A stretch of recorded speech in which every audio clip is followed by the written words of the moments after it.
this mic. They should. Rashana, can you hear me? Yeah, they hear you.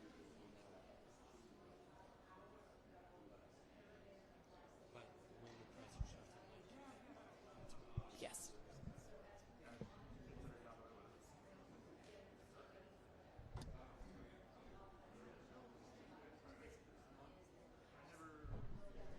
guys, we can't do a mic check, so y'all just keep the mic live in my ear and I'll adjust as I hear.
Check 1, 2.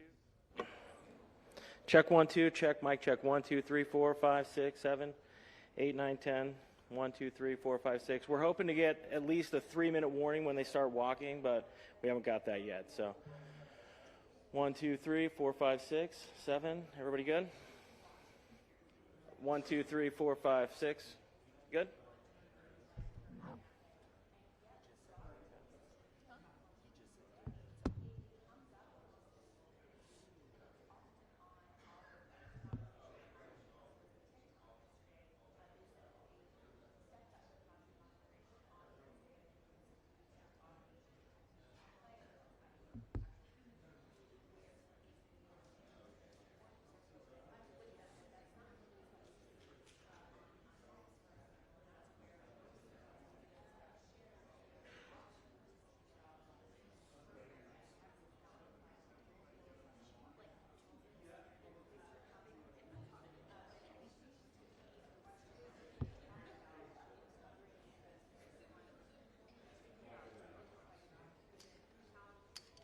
You're right.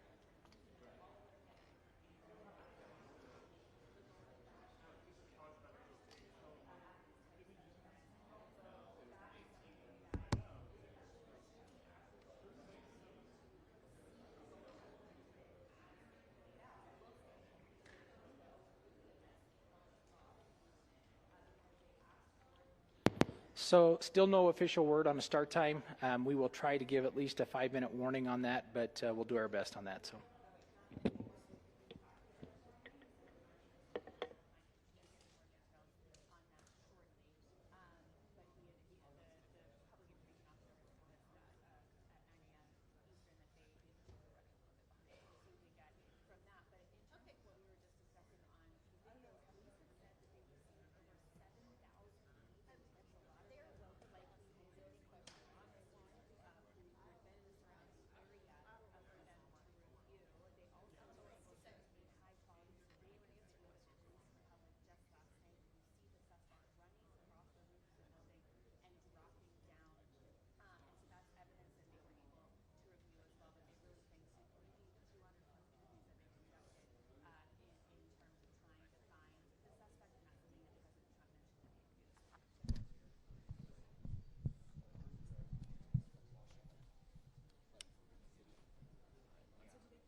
I'm okay. I'm okay.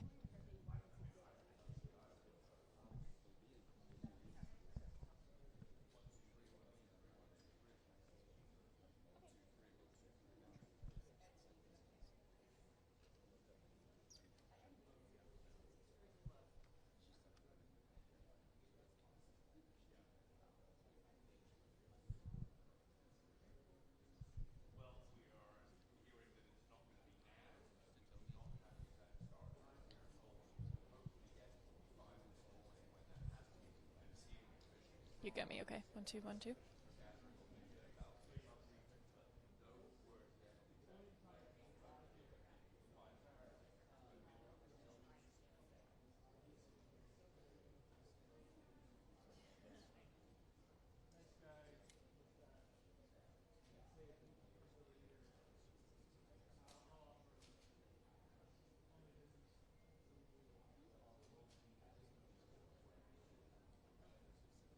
Yeah, that's exactly right. So obviously we know this. It was originally scheduled to begin at 7. It was pushed to 7:30, and then again we just got an additional update from actually the Utah Highway Patrol Public Information Officer, Lieutenant Cameron Roden. He said that they are running a little bit behind, could be a couple more minutes, but he's not entirely sure on the start time here. Now, obviously here in this area, it's been circulating between the different news agencies here, just that information that we just relayed to you regarding the potential identity of this suspect, and of course that they have been found. It's expected to speak at this press conference, though, in just a couple minutes is Governor Spencer Cox, the FBI Director Kash Patel, Bo Mason, who is actually the Commissioner of the Utah Department of Public Safety, and FBI Special Agent in Charge Robert Boyles. And so, of course, we're just tracking the process here right now. Again, this has been delayed, but tension seems to be growing here a little bit. Everybody wants to have these answers. So, of course, as soon as we get that confirmed information, we'll be relaying it to you guys here on air and online at KUTV.com. We'll be bringing it to you live. But again, no official word on what time we're actually supposed to start here. Ron, Mary.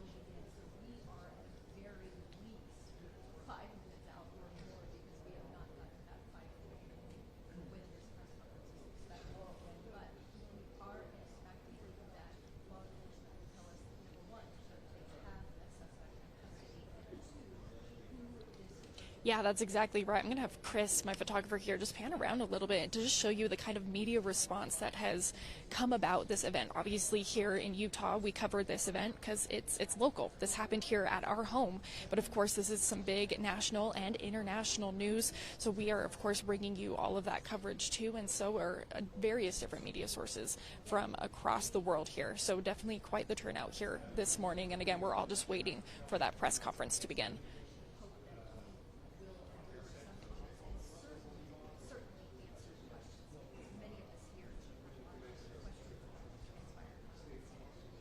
I have seen slightly, and it's been rumored around here in this area that St. George possibly may have been the area, or somewhere across the border near the edge of Utah, somewhere around St. George. That's kind of been what's been speculated right now. But again, no official word from authorities on where he was found or located, but it's supposedly somewhere potentially in southern Utah or across the border down south.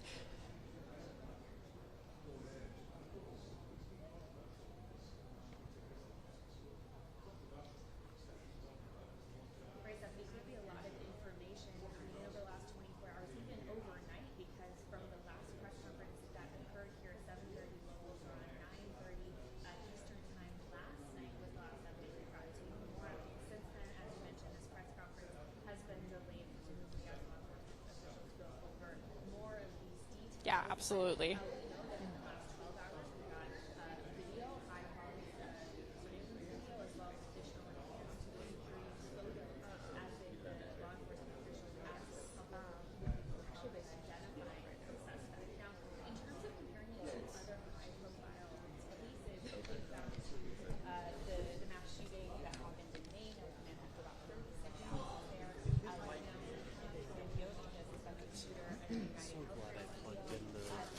So glad I plugged in the live view. Oh, yeah.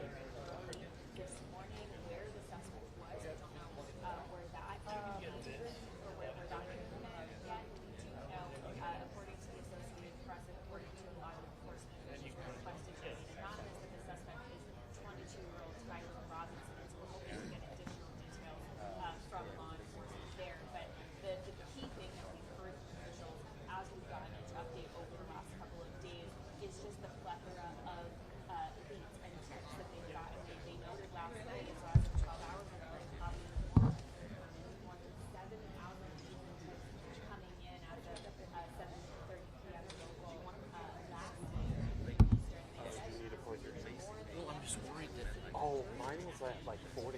I didn't bring a longer cable, so I'm like, Yep. I was like, oh, I got the long cable. I'm good. Only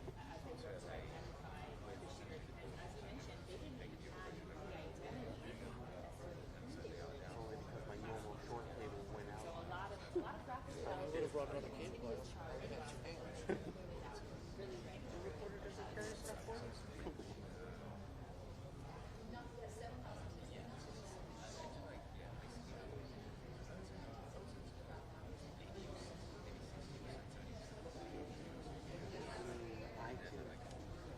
She's standing right in front of the podium. I can keep it this way, but I can't.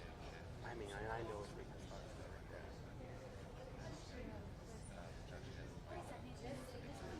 we can't move or else we will squeeze in our spot. I'll keep it turned.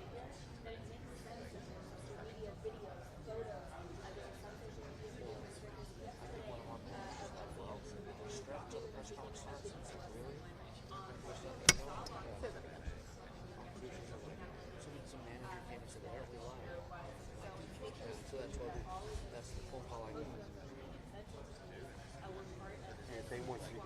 just have to stay right there.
Check 1 2. Mic check 1 2 3 4 5 6 7 8 9 10.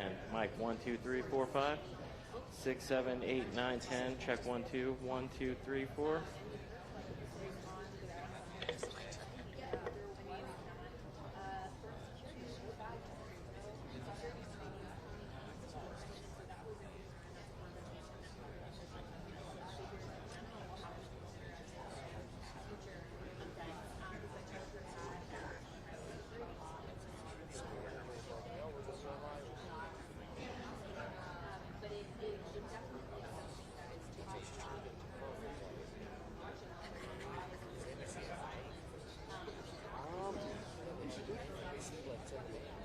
Yeah. We get it confirmed? We haven't reported the name. What? We haven't reported the name. Yeah. We have. Just so you know.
Okay, can you hear me now?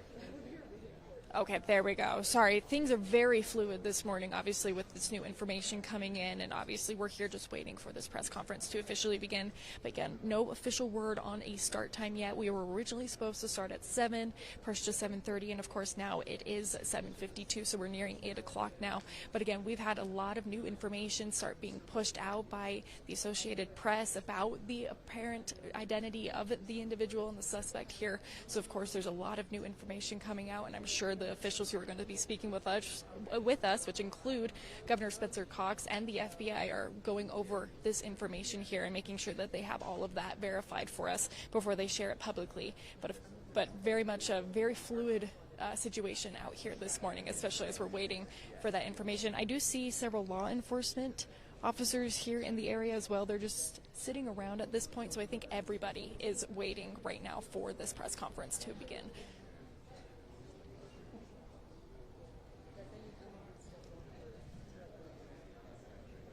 Sorry, give me 1 second. It seems like something may be beginning. Hello, hello, testing, testing. Hi, everyone. We are 4 minutes out from starting the press conference. Thank you.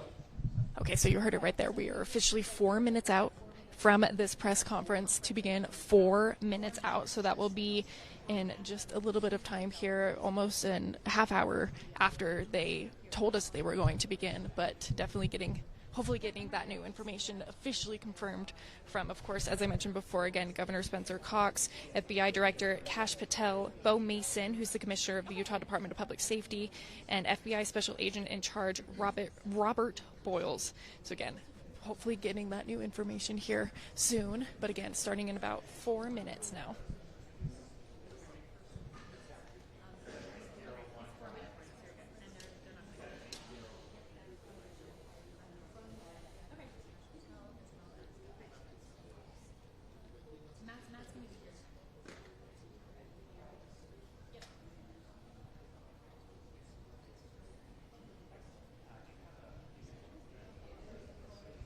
Yeah, that's exactly right. As much as we see and also we see what is posted online and what other sources say, it is very, very important for the integrity of our reporting to make sure we have those verified sources. So while we are saying this information, we do want to make it very clear that we have not had this confirmed from anybody here at this press conference here. This has all just been speculation being posted online at this point. But again, we're hoping to get that confirmed information and bring it to you guys here live.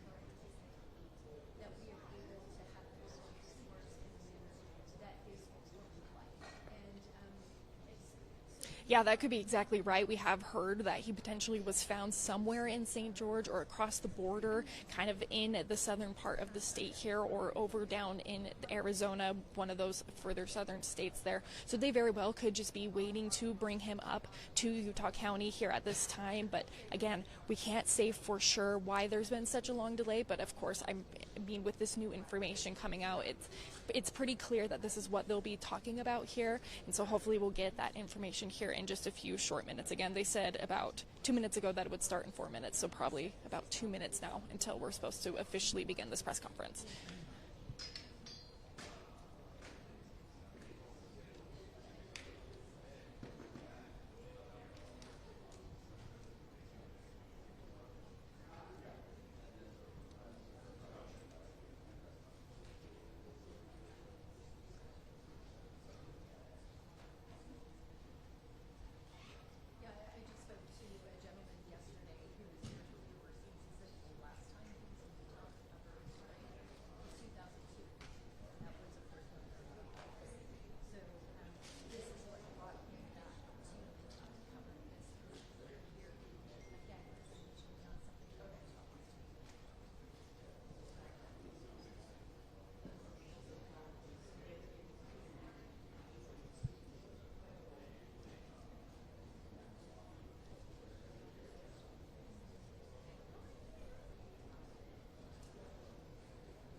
Yeah, absolutely. The entire campus is closed off right now. Obviously, we are inside a building right now, so they've opened up this section for media to come in for this press conference here.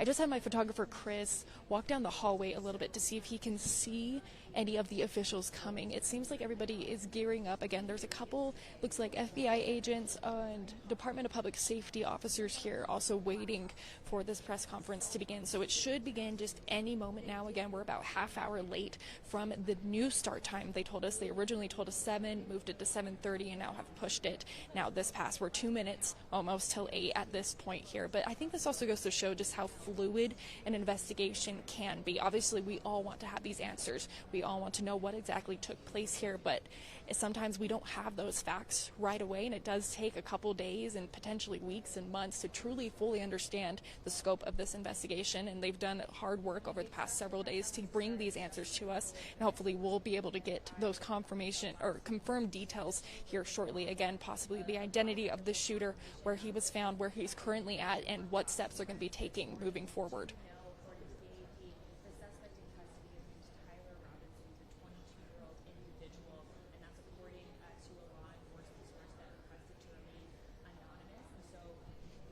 I also want to mention too something that I found inside of a classroom. They escorted her just Yes, so we know, I do know that they're going to be lining up. It's currently to my left is where all the officials will be lining up, and they'll obviously go one by one and speak at the podium here. But it looks like they may be walking down, should be walking down a hallway here, just in this building. We're in the science building on, again, University, or Utah Valley University's campus here. So hopefully, again, here in a couple minutes, everybody's standing. The officers with the Department of Public Safety are standing at this point. So hopefully we should be seeing, it does look like we actually have security up above us as well too. So definitely keeping this area a little bit protected too, as we're waiting for these obviously very high and important officials in our government, state and federal, as they make their way here to where they're going to be speaking with us.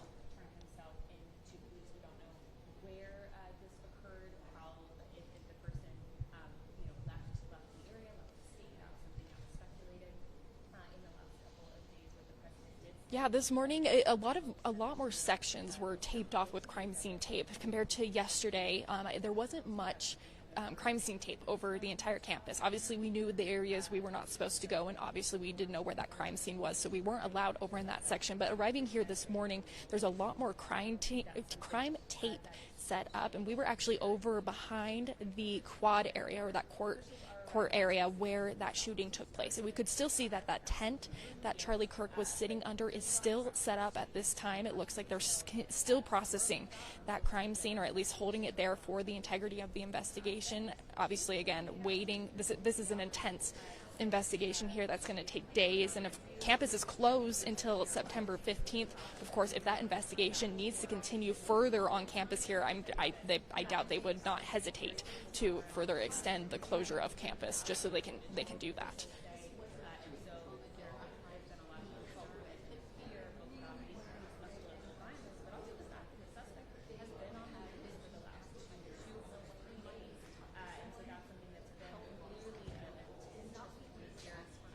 Yeah, I got you.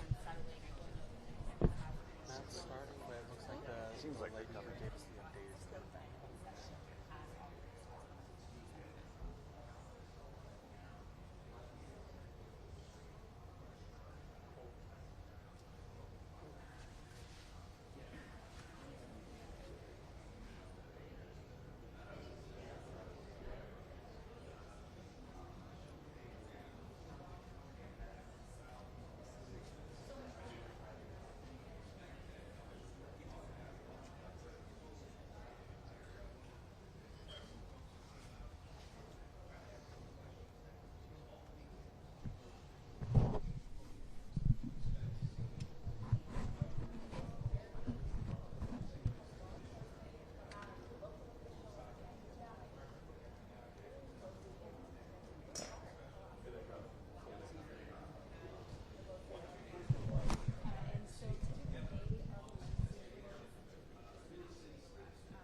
Yeah, good morning. It looks like we just had some officials potentially walk in here. Lieutenant Cameron Roden with Utah Highway Patrol, who's been the media coordinator for most of this, is also back here in this room.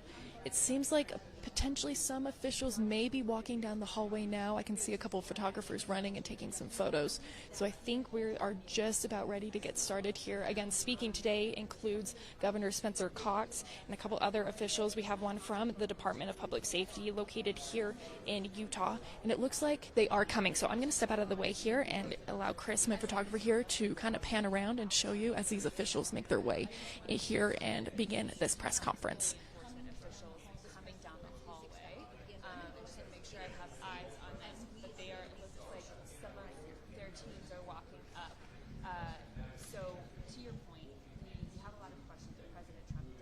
Yes, I can see a large group of people come here. I can't quite make out faces just because I'm currently sitting down and there's a lot of cameras and tripods and things like that in my way here, but it does look like we have someone coming up to the podium here.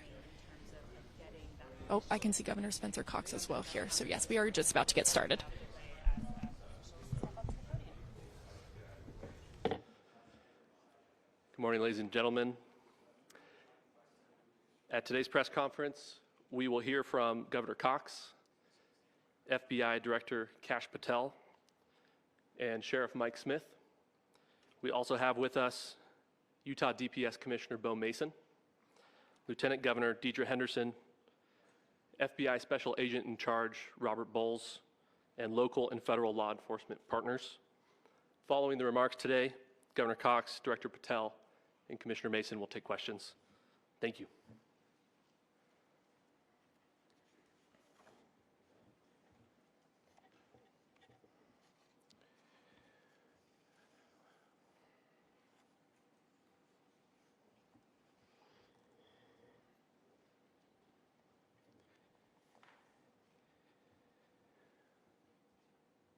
Good morning, ladies and gentlemen.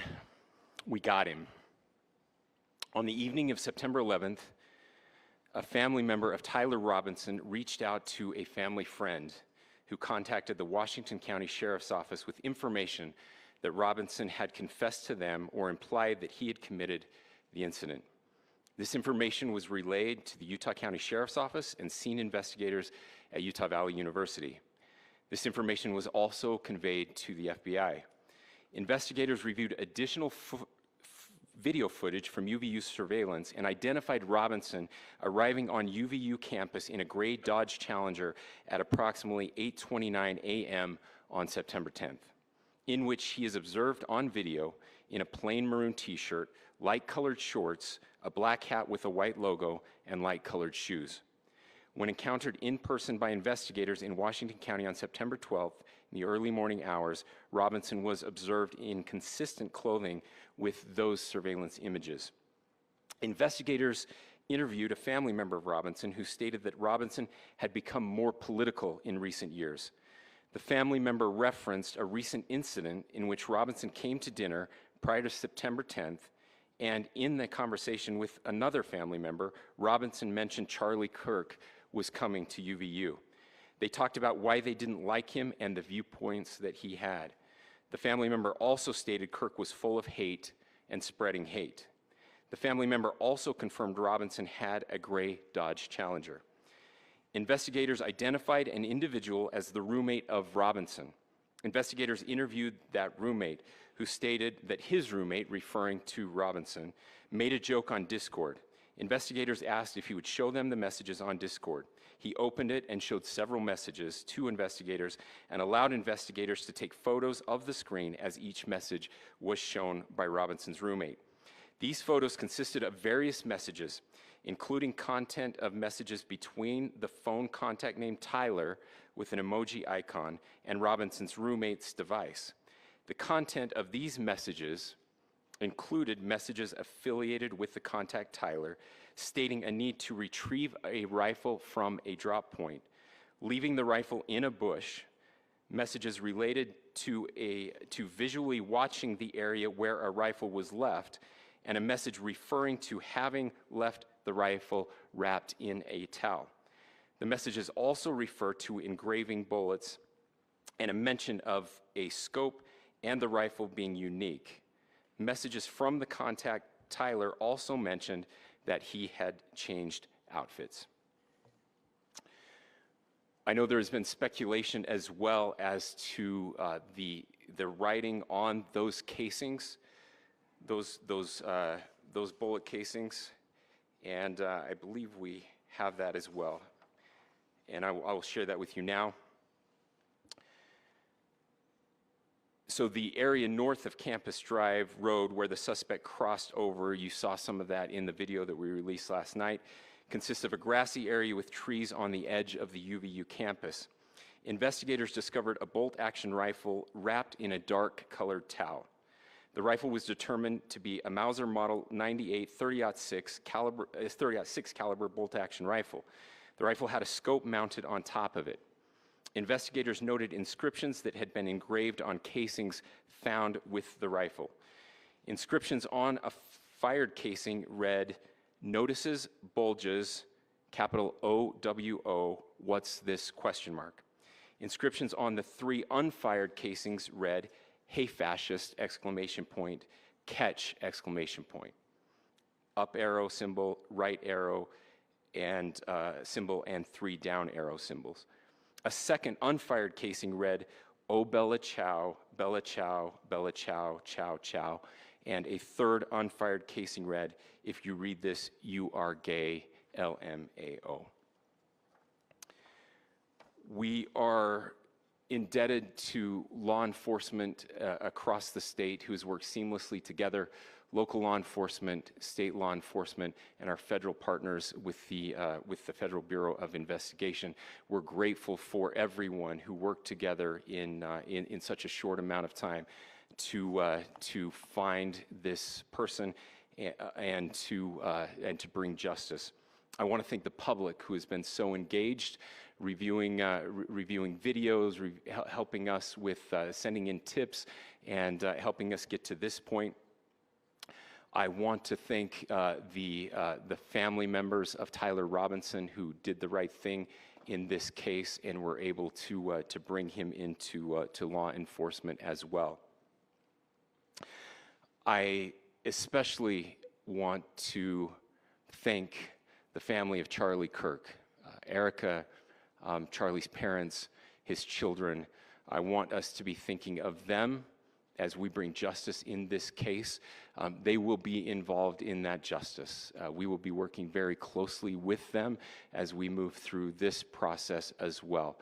This is a very sad day for our country, a terrible day for the state of Utah, but I'm grateful that at this moment we have an opportunity to bring closure to this very dark chapter in our nation's history. With that, I will now turn the microphone over to the Director of the FBI, Kash Patel. Thank you, Governor. This is what happens when you let good cops be cops. The FBI and our partners are proud to stand here today together to bring justice to the family of Charlie Kirk and honor his memory. I want to express my deep gratitude to President Trump, the Vice President, and the entire White House who have been so incredibly supportive with both resources and just personally to the FBI as a team. They had our backs the entire way, and I just want to express my gratitude for giving us the resources we need to operate in this space to bring this sort of justice at this sort of speed. In 33 hours, we have made historic progress for Charlie. Governor Cox, our partnership has been absolutely incredible these last few days. Our partnership will endure. Your state and local partners, your sheriffs, your DPS community has been unbelievably impressive in the hardest of times. And a case like this cannot be solved, cannot be brought without partnering with your state and local authorities. The FBI has a certain role to play, and we will play that role, and we will lead out for the federal government. But Governor Cox, we are so grateful for your state partnership that led out on this investigation. A little bit of the timeline. Charlie was shot at 12:23 p.m. on Wednesday. The first FBI agents arrived on scene in 16 minutes with chiefs of police at 12:39 and secured the scene. The FBI immediately launched fixed-wing assets. We utilized these assets to transport personnel, specialty technicians, hostage rescue teams. We also utilize these assets to go back and forth from the East Coast and here in Utah to transport forensic evidence and other evidence that will be analyzed and is being analyzed at our FBI laboratories in Quantico and other laboratories, including the ATF. At my direction, the FBI released the first set of FBI photos of the suspect at 10 a.m. local time on 9/11. Then, shortly thereafter, the FBI reward of $100,000 was released at 10:45 a.m. local. Myself and Deputy Director Bongino arrived on the scene at approximately 5:30 p.m. on 9/11. The governor led a press conference last night at approximately 8 p.m., where at my direction, the FBI released a never-before-seen video of the suspect. We also released new images to the public of the suspect. And just last night, the suspect was taken into custody at 10 p.m. local time. In less than 36 hours, 33 to be precise, thanks to the full weight of the federal government and leading out with the partners here in the state of Utah and Governor Cox, the suspect was apprehended in a historic time period. And I want to highlight what Governor Cox said. This would not have been possible without you, the media, and you, the public. That's why we went so public, so fast, and we're so transparent, and we're committed to that transparency. The crime scene, just a little bit there. It is a large crime scene. State and local authorities, along with federal authorities, processed that crime scene quickly. And I even had the ability to walk through that crime scene and walk through the steps the suspect took to learn more about what was needed and what resources we needed to bear to create a full picture for the FBI and leadership back in Washington. Furthermore, thankfully to state and local partners, forensic evidence has been seized and continues to be garnered. Forensic evidence has already been evaluated at FBI laboratories in Quantico and state and local authorities here. We will continue to process evidence as we see it, as we collect it, and we will continue to deliver it to Governor Cox and his team. Last night, we had a total of approximately 7,000 leads. As of this morning, thanks to your great work, we have over 11,000 leads that were called in to the FBI. And we are running out every single lead that we can. Every one of those leads will be run out. The arrest is a testament to the dedication of good law enforcement being great and partnerships in law enforcement, which I've tried to highlight as my tenure as the director of the FBI. There is no better relationship for law enforcement than the FBI to partner with state and local authorities, and you've seen it here in these last few days. The FBI Salt Lake field office, along with our offices in LA, Phoenix, Denver, San Antonio, Las Vegas, Pittsburgh, Buffalo, our headquarters component in Quantico, all participate in the FBI. I want to express my deep gratitude to the employees of the FBI, the men and women, the evidence response team tacticians, the special operators, the agents, the support staff. You have done monumental work in historic time when the public, who had a right to demand such an expeditious solving of an investigation, the FBI answered that call diligently, critically important to our nation, and we delivered. And I'm proud to be their leader, and I'm proud to be the director of the FBI. This is very much an ongoing investigation, as the governor said, and we will continue to work with state and local authorities to develop the investigation, to provide them the evidence they need for their ongoing prosecutions, and we will be here to answer every call they absolutely have, as long as it takes, for as long as we need to find and apprehend whatever suspects were involved in this crime.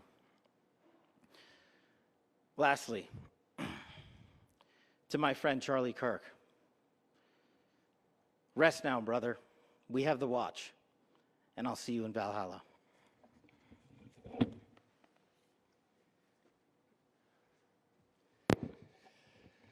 Thank you, and good morning. I would just like to take a few minutes as the sheriff to express my gratitude for everybody who has played a part in this investigation. As you know, it's been a vast, a complicated, and a very, very fast-paced investigation. You're looking at people standing up here who are running on, if they got an hour's sleep in the last couple of days, they're probably lucky. It has been very taxing. It has been so impressive, speaking on behalf of the local law enforcement, to see the cooperation that we've seen in this type of case. Across the state, sheriffs, chiefs, our state partners have stepped up and have come to the call on anything that we needed. Our county chiefs have been phenomenal. Our Utah County Attorney, Jeff Gray, who's standing up here with us, has been phenomenal in leading us through this investigation. I would like to thank the federal government for their resources, their assets. Our local team here, our FBI team, has been extraordinary in helping us work through this and bring this person to justice. Most of all, I would like to thank the public, and specifically, I would like to thank the public who turned to prayers and who turned to positiveness for us. I would like to thank them on behalf of the law enforcement community because we needed those prayers. That's what we needed to get through this. We needed your support, and you gave it to us. We needed your patience, and you gave it to us.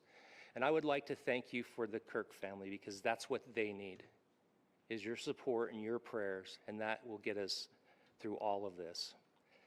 So thank you everybody for everybody that have stepped up. We've had such a phenomenal response to this. Thank you.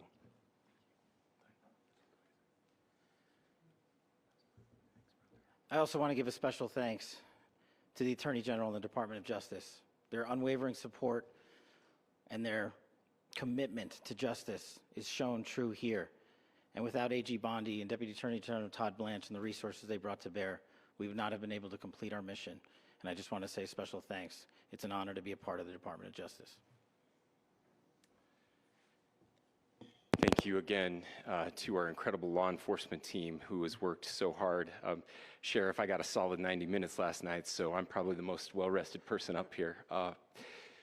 Ladies and gentlemen, I get the microphone, so I hope you'll permit me a moment just to share a few more thoughts about where we are and how we got here and maybe a little bit of where we go from here. I don't want to get too preachy, but I think it's important that we, with eyes wide open, understand what's happening in our country today. I've heard people say, well, why are we so invested in this? There's violence happening all across our country, and violence is tragic everywhere, and every life taken is a child of God who deserves our love and respect and dignity. This is certainly about the tragic death, political assassination of Charlie Kirk. But it is also much bigger than an attack on an individual. It is an attack on all of us. It is an attack on the American experiment. It is an attack on our ideals. This cuts to the very foundation of who we are, of who we have been, and who we could be in better times. Political violence is different than any other type of violence for lots of different reasons. One, because in the very act that Charlie championed of expression, that freedom of expression that is enshrined in our founding documents, in having his life taken in that very act, makes it more difficult for people to feel like they can share their ideas, that they can speak freely. We will never be able to solve all the other problems, including the violence problems that people are worried about, if we can't have a clash of ideas safely and securely. Even, especially those ideas with which you disagree. That's why this matters so much. Over the last 48 hours, I have been as angry as I have ever been, as sad as I have ever been. And it was, as anger pushed me to the brink, it was actually Charlie's words that pulled me back. I'd like to share some of those. And specifically right now, if I could, I need to talk to the young people in our state, in my state. and all across the country. As President Trump reminded me, he said, you know who really loved Charlie? The youths. And he's right. Young people loved Charlie, and young people hated Charlie. And Charlie went into those places anyway. And these are the words that have helped me. Charlie said, when people stop talking, that's when you get violence. He said, the weak can never forgive. Forgiveness is the attribute of the strong. The only way out of the labyrinth of suffering is to forgive. Welcome without judgment, love without condition, forgive without limit. He said, always forgive your enemies. Nothing annoys them so much.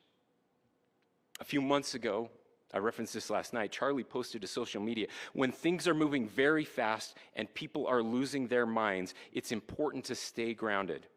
Turn off your phone, read scripture, spend time with friends, and remember, internet fury is not real life. It's going to be okay. He again said, when you stop having a human connection with someone you disagree with, it becomes a lot easier to commit violence. He said, what we as a culture have to get back to is being able to have a reasonable agreement, where violence is not an option. Now, again, to my young friends out there, you are inheriting a country where politics feels like rage. It feels like rage is the only option. But through those words, we have a reminder that we can choose a different path. Your generation has an opportunity to build a culture that is very different than what we are suffering through right now.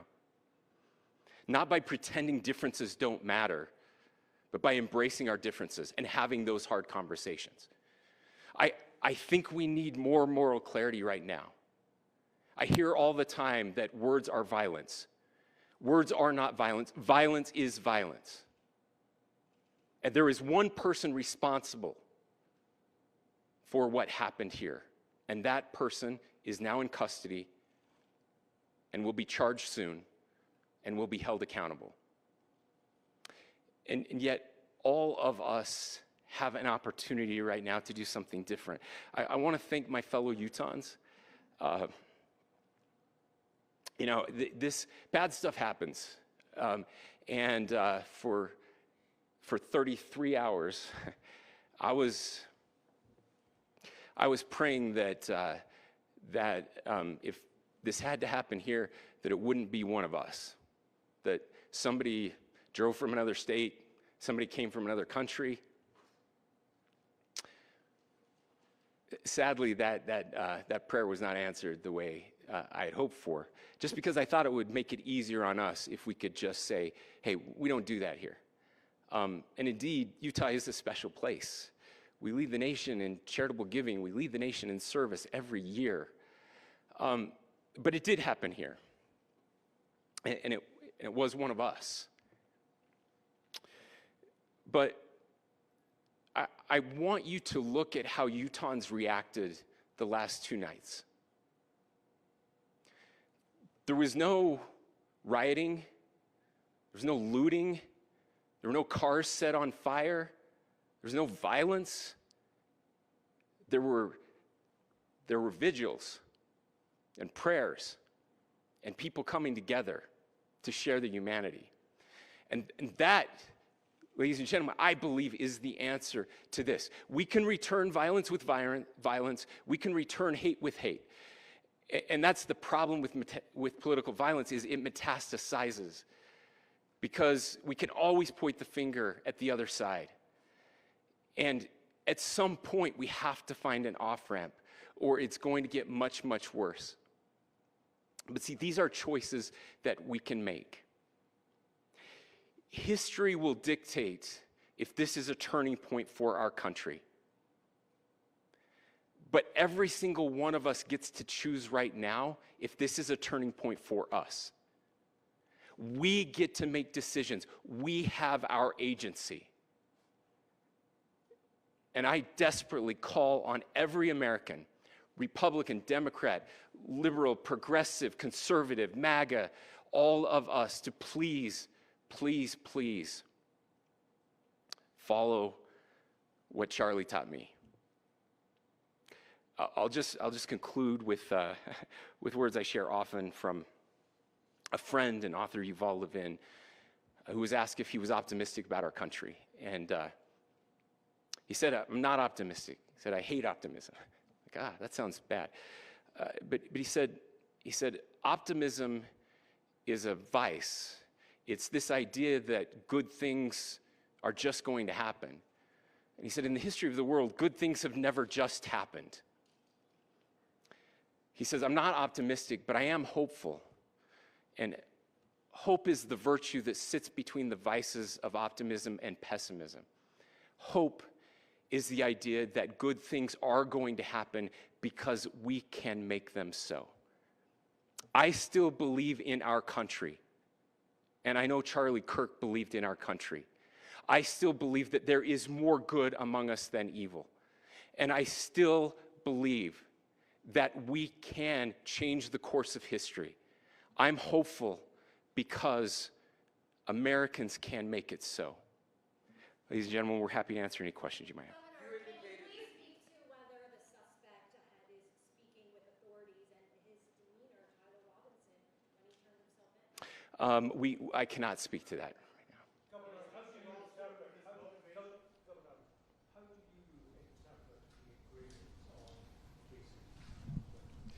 Well, I will leave that up to you to interpret what those engravings mean. I think the clearest one that says "catch fascist," there's not, and by the way, that's like catch like a ball, catch this. That's I think that speaks for itself.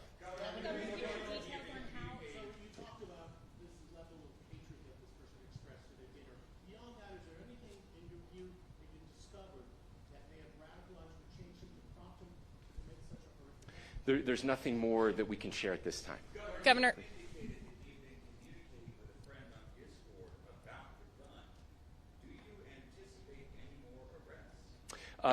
We do not at this time have any information that would lead to any additional arrests. Yes. But Governor. the investigation is ongoing. Governor.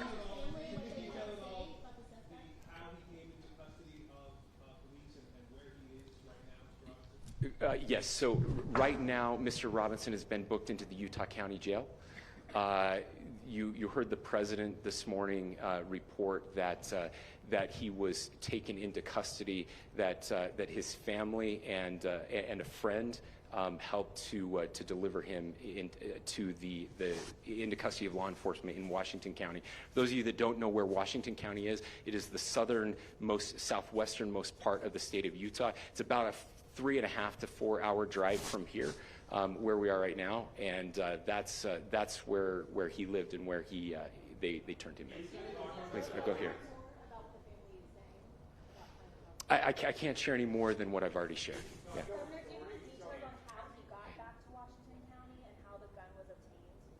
So how we obtained the gun? The gun was found here.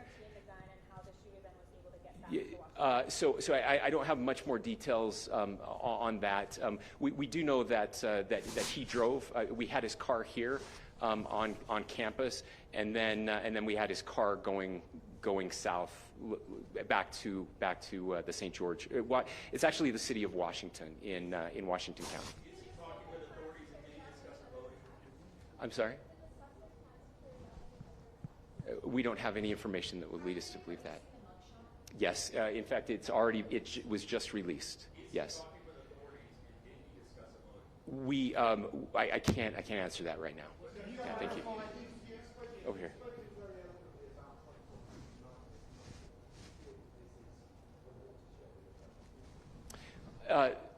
I absolutely believe that this is a watershed in American history. Yes. The question is, what kind of watershed?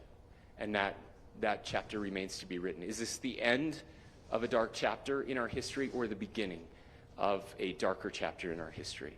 Look, I mean, if you look at true political assassinations in this country of someone of this stature, this feels a lot like the late 60s.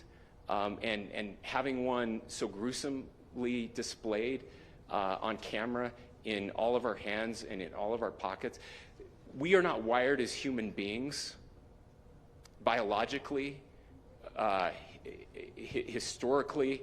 We have not evolved in a way that we are capable of processing those types of violent imagery. And by the way, we've seen another one with a gruesome stabbing very recently that went viral. This is not good for us. It is not good to consume. Social media is a cancer on our society right now. And I would encourage, again, I would encourage people to log off, turn off, touch grass, hug a family member, go out and do good in your community. That is happening, and it's happening organically right now. I had a friend in a small city in Utah who said, we're getting together, the Republicans and Democrats in my little town are getting together to have a discussion tonight, last night, just to find a way to find their better angels. So yes, this could be, I mean, you know, again, you have to go back to JFK to have seen a video live of something like this happening. I wasn't born until 1975, but I know that things were really dark in the late 60s. Sorry to some of you. I know some of you were there. This is our moment. Do we escalate, or do we find an off-ramp? And again, it's a choice. It's a choice, and every one of us gets to make that choice. Two more questions right here. Could we clarify that the release of those enhanced images at 8 p.m., the timeline that Director Patel gave us, led to the arrest at 10 p.m.? Is there a direct connection between those two events? I cannot comment if there is a direct connection or not, but all I can say is that that through some process, the family came to know that this had happened. One more thing, Governor. Could you just clarify the clothing issue you mentioned earlier? Was he changing outfits? Correct. Yes. So when he's first spotted on campus, he has different clothing on, and then he changes clothing on the roof, and then changed back into that clothing at some point, so that when he was apprehended, when he was arrested, the clothing matched the clothing he had on before the shooting here at UVU. Last question here. Yes.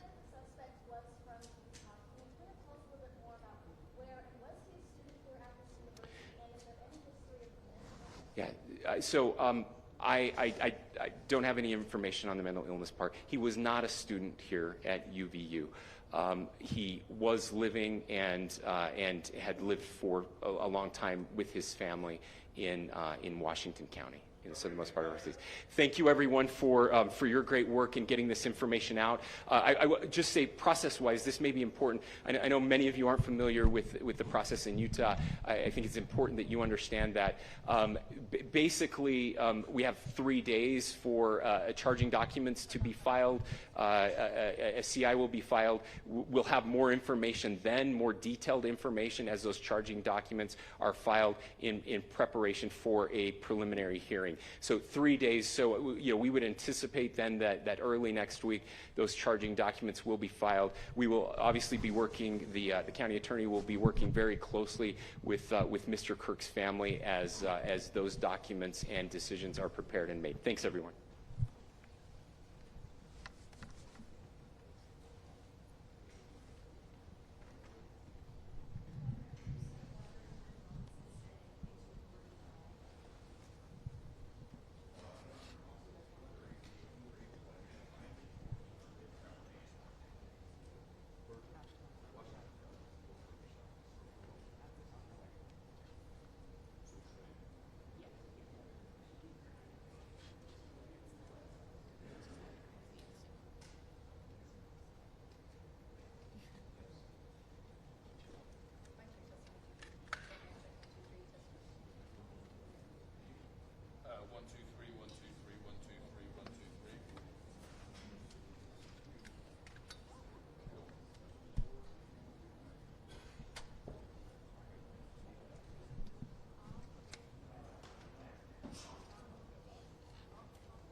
Angie, am I going live? Yes.